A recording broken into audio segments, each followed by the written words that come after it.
Turma de Processo Civil, Recursos, pessoal, vamos chegando para mais uma videoaula aqui no YouTube, dando continuidade ao nosso quadro. Já tivemos uma primeira videoaula relacionada aos pressupostos de admissibilidade dos recursos, vídeo 1 ou parte 1, a gente vai deixar bem organizado lá no Classroom para você. A gente vai avançar aqui com o nosso quadro. No primeiro vídeo trouxemos aí os planos de apreciação dos recursos. O primeiro plano, que é o plano do juízo de admissibilidade, destacamos que se o juízo de admissibilidade for positivo, diz que o recurso é conhecido. Se o juízo de admissibilidade for negativo, então o recurso não é conhecido. Destacamos que para algumas espécies recursais, o recurso especial e o recurso extraordinário, estes recursos enfrentam um duplo juízo de admissibilidade. Inclusive, o primeiro juízo de admissibilidade exercido lá pelo presidente ou vice-presidente do tribunal de origem recebe o nome de juízo de prelibação. Em um segundo momento, já no Tribunal Superior, o relator também exercerá um segundo juízo de admissibilidade autônomo e independente, isto é, ainda que o primeiro juízo tenha sido positivo, o juízo de prelibação, nada isso significa que o segundo juízo de admissibilidade será também positivo. Às vezes não, às vezes o relator em um segundo juízo de admissibilidade acaba não conhecendo do recurso. Um segundo plano de apreciação do recurso, você já sabe, é o exame do mérito, em que as razões recursais do recurso são examinadas. Se positivo, diz que o recurso é provido. Se negativo, então o recurso não é provido. Senhores, e aí também na primeira videoaula, na parte 1, nós trouxemos uma classificação dos recursos, dos pressupostos de admissibilidade dos recursos, pressupostos objetivos ou subjetivos, pressupostos intrínsecos e extrínsecos, e passamos a pontuar cada um destes pressupostos. Falamos do cabimento, falamos da legitimidade e falamos do interesse. Vamos agora falar do preparo. Vamos falar do preparo? Preparo recursal. Vamos falar do preparo recursal. Aqui, ó, 6. Preparo recursal. Senhores, da mesma forma que existem as custas iniciais, alguns recursos, eles reivindicam recolhimento, pagamento de custas recursais. As custas recursais recebem o nome de preparo recursal. Senhores, nós temos aqui, quando a gente fala do preparo recursal, nós temos a guia de custas do recurso, mais o porte de remessa e retorno. Só que o seguinte, o porte de remessa e retorno, ele deixou de ser obrigatório quando se tratar de autos eletrônicos. Tá? E lembrando, não são todos os recursos que exigem preparo recursal, mas mesmo assim esse pressuposto de admissibilidade aparece aqui na teoria geral dos recursos. E já vos faço uma advertência. O porte de remessa e retorno, ele deixa de ser obrigatório para os autos eletrônicos. O que é o porte de remessa e retorno? São as custas de deslocamento do processo para um tribunal. Quando os autos eram físicos, a realidade dos processos físicos, aí você via ali no Tribunal de Justiça do Distrito Federal, por exemplo, tinha lá aquelas vans saindo com aquelas pilhas de processo, descendo até ali a Praça dos Tribunais para levar os processos do Tribunal de Justiça lá para o STJ. Esse deslocamento do processo ir para o STJ e depois do processo voltar para a origem, para o tribunal, isso aí é o porte de remessa e retorno. Claro, o custo do porte de remessa e retorno era mais elevado se você pensar na realidade dos autos físicos, quando um processo saía lá do Tribunal de Justiça do Acre e tinha que vir aqui em Brasília para o STJ. Eu tinha um custo do porte de remessa e retorno mais elevado. Com os autos eletrônicos, o porte de remessa e retorno deixou de ser obrigatório. Ele ainda persiste? Persiste a realidade daqueles autos que ainda tramitam fisicamente. Beleza? Senhores, quando o preparo recursal não é recolhido, quando o preparo, coloca aqui uma observação aqui, ó. Quando o preparo recursal não é recolhido, diz que o recurso é deserto. Deserção. O que é a deserção? É a pena, é a sanção pelo não recolhimento do preparo. Um recurso deserto é um recurso que não reúne um pressuposto de admissibilidade. É um recurso que não será conhecido. Sem que o recurso seja conhecido, você já sabe, não tem exame de mérito. Beleza? Senhores, algumas considerações a respeito do recolhimento do preparo, ou seja, para se evitar a pena de deserção, para evitar que o recurso seja considerado deserto. Senhores, tome nota, o preparo, via de regra, deve ser recolhido, diz tecnicamente, esse é o nome, recolhimento do preparo. O preparo foi recolhido, o que significa isso? Quando diz o preparo foi recolhido, o preparo foi regularmente recolhido, é porque houve regular pagamento das custas do recurso. Ponto. Via de regra, este recolhimento se dá no ato de interposição do recurso. Via de regra, este recolhimento se dá no ato de interposição do recurso. No momento em que o recurso é interposto, deve-se comprovar o recolhimento do preparo. Como é que comprova o recolhimento do preparo?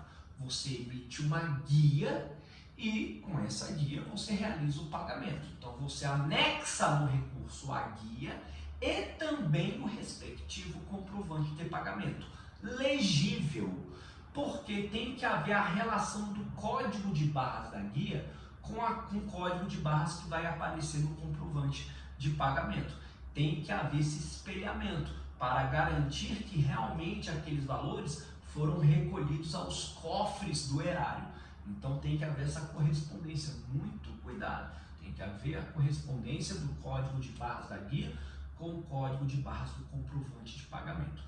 Esta comprovação se dá no momento em que o recurso é interposto. Ponto. Todavia, o Código de Processo Civil, ele flexibiliza aquele recorrente relapso ou mais desatento, de modo ainda a dar uma chance para o recorrente que não conseguiu promover o recolhimento do preparo no momento da interposição do recurso. E aqui nós temos duas regras. Primeira, tome nota. Acaso o preparo não tenha sido recolhido, ou seja, houve a interposição do recurso sem recolhimento do preparo, o relator do recurso irá abrir prazo para que o recorrente promova o recolhimento em dobro. Se você deixar de recolher o preparo regularmente no ato da interposição, você ainda terá chance de pagar o preparo, ok? Mas irá fazê-lo em dobro, no prazo de 5 dias, ok? Uma outra situação diferente é se o recorrente recolhe o preparo a menor. Ele recolhe um valor abaixo. E senhores, aqui não importa se o preparo custa R$100 e ele recolheu R$1. Se ele recolheu R$1, ele recolheu a menor. Então, o que acontece quando o preparo não é recolhido a contento? Quando ele não é recolhido na sua integralidade? O relator irá facultar um prazo de 5 dias para haver a complementação do preparo. Então, se recolheu R$1, então agora terá o prazo para recolher R$99, por hipótese se o valor do preparo for R$100. Uma situação que porventura vocês possam se questionar é o seguinte: Professor, e se naquela primeira regra em que não houve nenhum recolhimento do preparo, ou seja, não se trata de que houve recolhimento a menor, é que não houve absolutamente recolhimento nenhum. Se facultado o prazo para o recorrente, então, recolher em dobro, mas ao recolher em dobro deixa de fazê-lo e recolhe a menor, este recorrente poderá depois também ter um outro prazo, um novo prazo para complementar? Não. Se você deixou de recolher o preparo, você terá uma única oportunidade para recolher o preparo e deverá fazê-lo em dobro. Ponto. Ah, não fez em dobro, recolheu a menor, inadvertidamente recolheu o preparo na forma simples. Não interessa. Deserção. Agora, se você recolhe o preparo a menor desde a primeira vez, você terá um prazo para recolher a complementação do preparo. Aí sim. Beleza? Ok? Senhores, tem gente que não precisa recolher preparo. O Ministério Público, União, estados, municípios e aqueles que atuam em patrocínio da Defensoria Pública. Eles também não precisam recolher preparo. Ah, eu estou com um advogado particular. O fato de eu estar com um advogado particular me impede de ser beneficiário da assistência judiciária gratuita? Não. Você pode estar sendo patrocinado por advogado particular, mas mesmo assim gozar dos benefícios da AJG, assistência judiciária gratuita. Você também não precisará recolher o preparo. Beleza? Ok? Senhores, com relação ao preparo recursal, maravilha. Vamos avançar aqui, vamos para o tópico 7. Vamos falar aqui da tempestividade. Tempestividade. 7. Tempestividade. Olha só. A tempestividade é um pressuposto de admissibilidade objetivo e extrínseco. Senhores, tempestividade quer dizer que o recurso tem que ser interposto no prazo. Interposição dentro do prazo. O sistema de contagem você já sabe, né? Não conta o primeiro dia, mas conta o último dia. O primeiro dia a gente não conta, mas o último a gente inclui na contagem. Todos os recursos têm um prazo de 15 dias úteis. Exceção são os embargos de declaração. Esses têm 5 dias. Ok? Estes têm 5 dias. Lembrando que existe uma possibilidade de que, em razão da oposição dos embargos de declaração, um recurso já interposto tenha a necessidade de ser complementado. Não é assim? Uma sentença prolatada, uma parte interpõe um recurso de apelação, mas a outra parte opõe embargos de declaração. Os embargos serão julgados primeiro.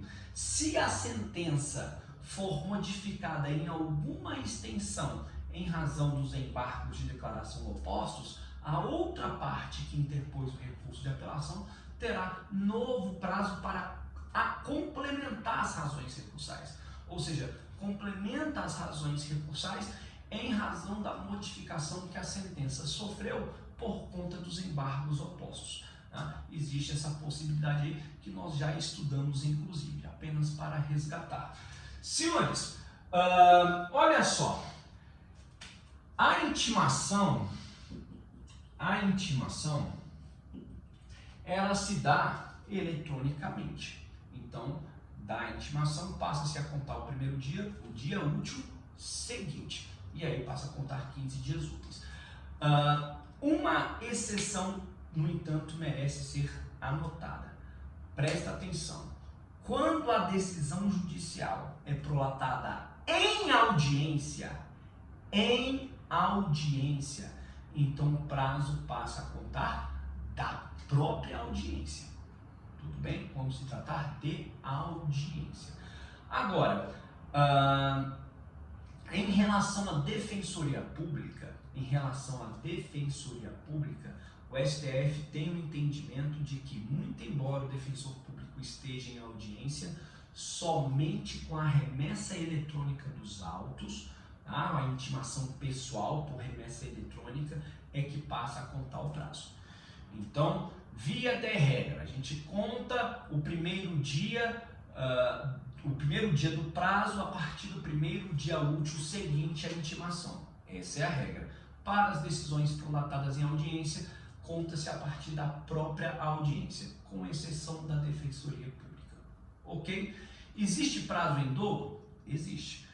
Para os estados, Distrito Federal e União, estados, Distrito Federal e municípios, prazo em dobro, ou seja, os entes públicos, Defensoria Pública também prazo em dobro e Ministério Público também prazo em dobro. Você já sabe que o Ministério Público tem legitimidade para recorrer tanto na condição de parte como na condição de fiscal da lei. O Ministério Público tem interesse e legitimidade para recorrer. Lembrando que com relação ao interesse do Ministério Público há aquela oscilação jurisprudencial no STJ, mas o entendimento que prevalece é que o Ministério Público só pode recorrer da decisão que for contrária ao interesse do incapaz. Esse é o entendimento que prevalece. Beleza? Senhores, como é que conta o prazo em relação ao terceiro prejudicado? Nós estamos falando de tempestividade, ou seja, a tempestividade é o recurso ser interposto dentro do prazo. Mas e aí? A gente sabe que existe a intimação. Estamos aqui delineando isso. Tudo bem. Então, vem a intimação, a partir do primeiro dia útil seguinte, passa a contar o prazo. Ok, os prazos são contados apenas em dias úteis para todos os recursos 15 dias úteis, à exceção dos embargos, que são apenas 5 dias úteis. Sempre a contagem em dias úteis. Senhores, e o terceiro prejudicado, como é que ele é intimado? Ele não pertence ao processo.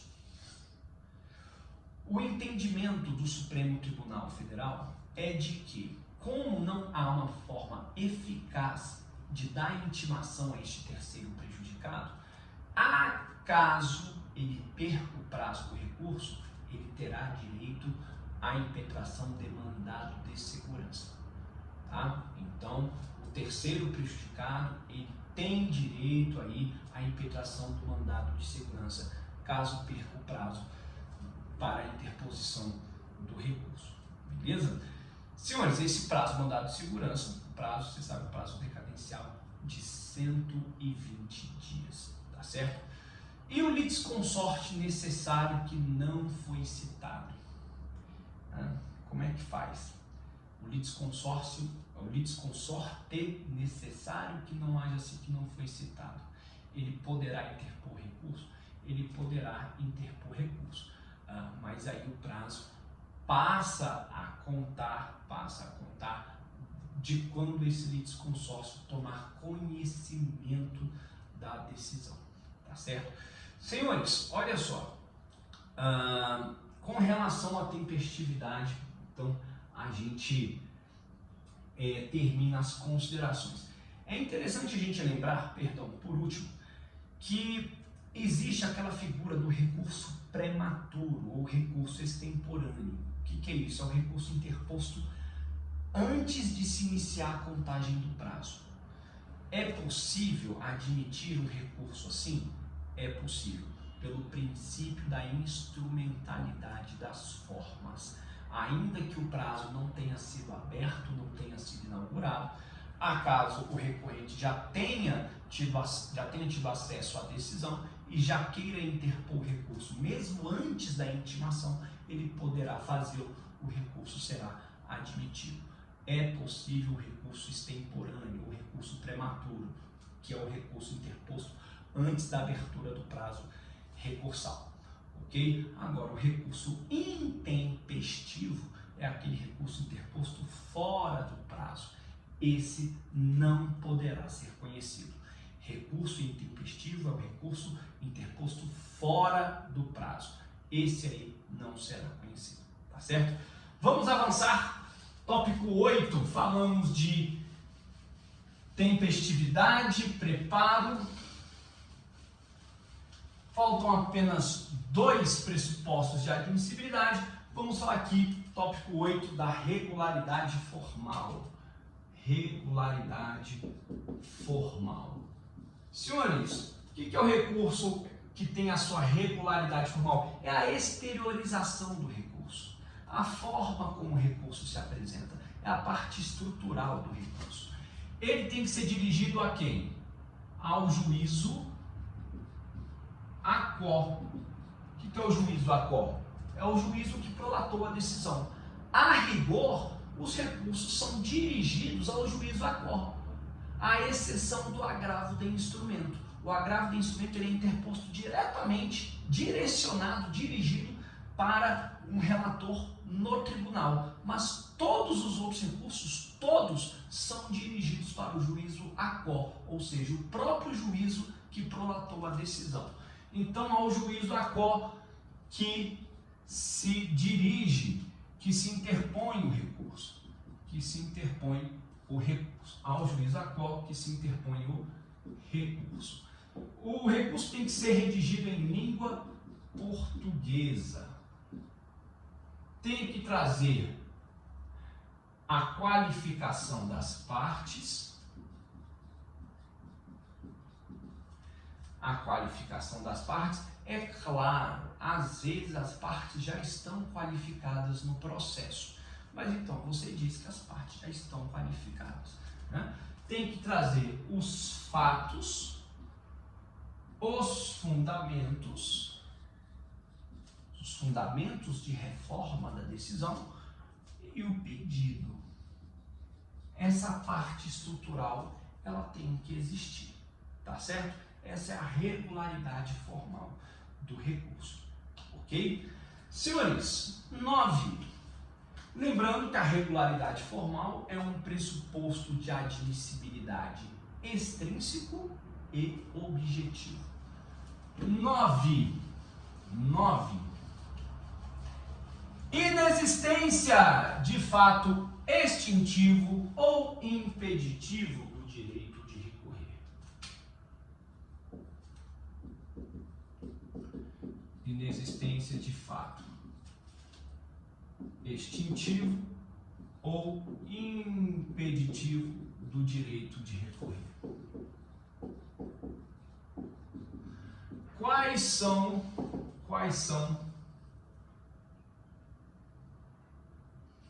os fatos extintivos? Os fatos extintivos são a renúncia ao recurso,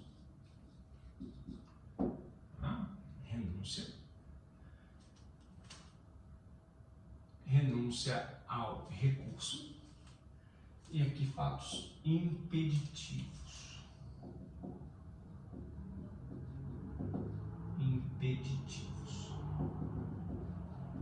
Extintivos e impeditivos. Renúncia ao recurso e consentimento com a decisão. Senhores, se você a renúncia, né? Se você renuncia ao recurso, você não tem como recorrer depois. Se você está renunciando ao direito de recorrer, você não pode exercer esse direito posteriormente, porque você já renunciou. Esse é um fato extintivo do direito de recorrer. E aqui o consentimento com a decisão, ou seja, a aquiescência com a decisão judicial. Eu sempre gosto de usar um exemplo que eu acho bem didático, de uma ação de despejo do locador em face do locatário.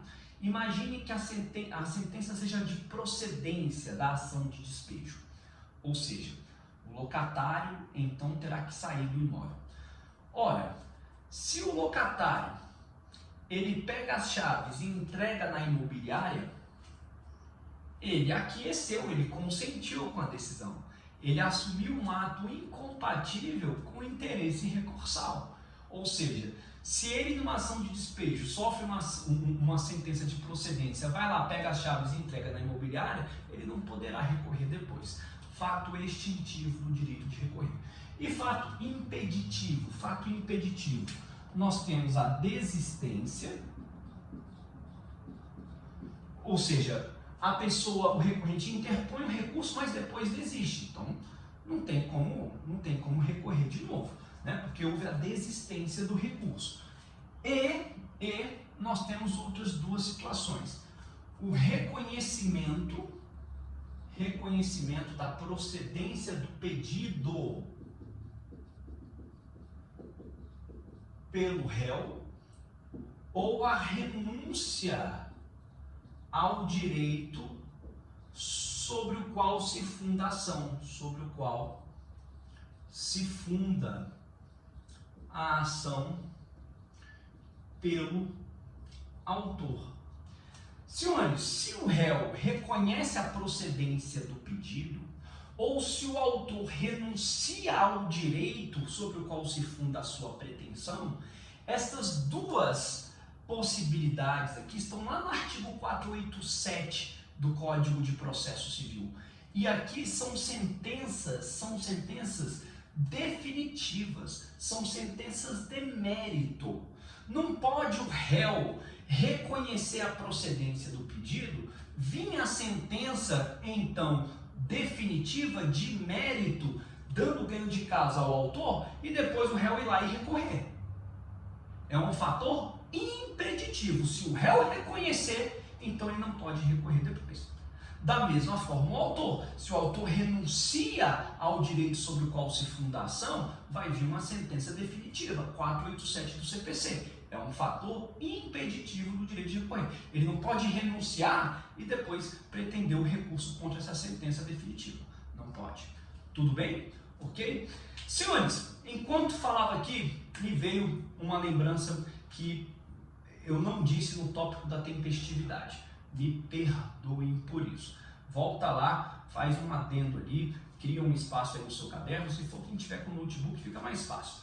Olha só, alguns recursos, ainda mais na realidade dos processos físicos, porque é uma realidade cada vez mais anacrônica, né? Cada vez de difícil constatação. Mas existe a possibilidade nos processos físicos de você interpor o recurso via correios. E aí, a tempestividade é aferida quando? Da data da postagem ou do protocolo quando o recurso chega na secretaria do tribunal? Data da postagem. É da data da postagem que se verifica ali se o recurso é ou não tempestivo. Tudo bem? Beleza?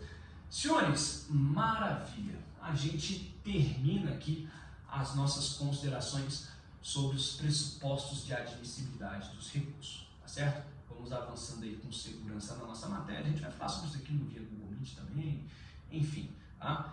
E a gente vai ter oportunidade, se você receber essa aula antes do Google Meet ou depois, enfim, se você, às vezes eu introduzo a matéria e depois a gente apresenta a videoaula, às vezes eu apresento a videoaula, a gente tira dúvidas da matéria, não tem problema, tá? Então, mais um conteúdo vencido, avancemos a nossa prova na primeira semana de outubro, tá? Então, a gente vai ter esse exercício, tudo vai dar certo. Até a próxima, pessoal. Obrigado.